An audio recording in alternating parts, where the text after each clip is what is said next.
दोस्तों, हिंदू धर्म में ब्रह्मा, विष्णु और महेश इन तीनों को सृष्टि के निर्माता, पालक और संहारक के रूप में जाना जाता है।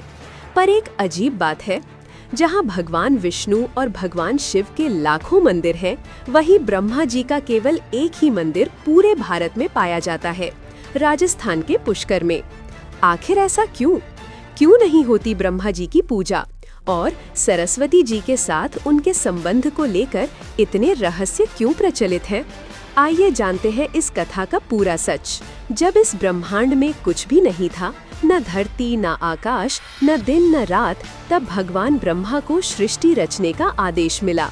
लेकिन सृष्टि को आगे बढ़ाने के लिए ज्ञान की आवश्यकता थी।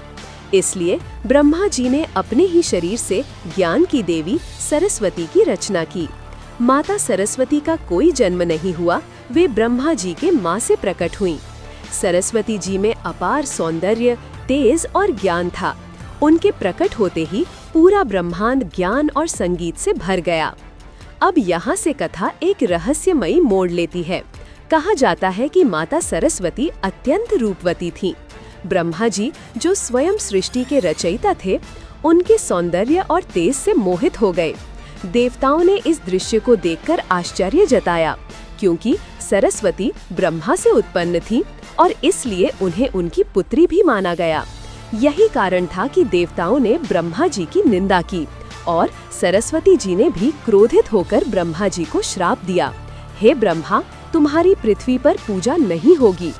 इसी श्राप के कारण आज भगवान ब्रह्मा की पूजा कहीं नहीं की जाती, सिर्फ एक स्थान, पुष्कर, राजस्थान के। क्या सावित्री और गायत्री की कथा? एक अन्य कथा के अनुसार जब ब्रह्मा जी पुष्कर में यज्ञ कर रहे थे, तो उनकी पत्नी सावित्री के देर से आने पर उन्होंने उसी समय उपस्थित एक कन्या गायत्री से विवाह कर लिया, ताकि यज्ञ का शुभ मुहूर्त न छूट जाए। जब माता सावित्री पहुंची और ये सब देखा, तो वे अत्यंत क्रोधित हुईं और श्राप दिया, हे ब्रह्मा, तुम्हारी पूजा इस पृथ्वी पर कोई नहीं करेगा। और तब से ब्रह्मा जी के मंदिर बहुत दुर्लभ हैं। ब्रह्मा जी की पत्नियां और संतानें। पुराणों के अनुसार ब्रह्मा जी के कुल 5 पत्नियां थीं: सरस्वती, सावित्री, गायत्री, श्रद्धा और मेधा। इनसे उन्हें अनेक संतानें हुईं, जिनसे मानव जाति और ऋषि परंपरा का आरंभ हुआ। तब शिव का क्रोध। एक और पुराण कथा बताती है, जब ब्रह्मा जी अपने अहंकार में 5वें सिर से बुरे विचार रखते थे, तो भगवान शिव ने क्रोधित होकर उनका 5वां सिर काट दिया और उन्हें दंड दिया। इस घटना ने भी उनके पूजन पर रोक के भाव को और प्रबल किया।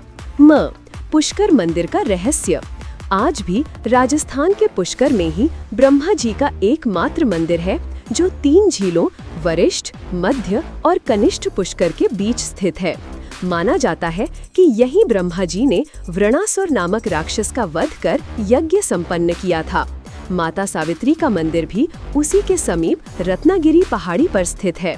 यही वो स्थान है जहां उन्होंने तपस्या की थी और जहां से ब्रह्मा जी के मंदिर का दर्शन करने की परंपरा चली। निष्कर्ष। दोस्तों, ब्रह्मा जी और सरस्वती जी की कहानी हमें सिखाती है कि हर कथा के पीछे कोई गूढ़ अर्थ छिपा होता है। इन कहानियों को शाब्दिक रूप से नहीं, बल्कि प्रतीकात्मक रूप से समझना चाहिए। ब्रह्मा सृष्टि के ज्ञान और रचना के प्रतीक हैं और सरस्वती उसी ज्ञान की अभिव्यक्ति। इसलिए ये कथा वास्तव में ज्ञान और सृष्टि के एकत्व का प्रतीक है, न कि सांसारिक रिश्तों की कहानी।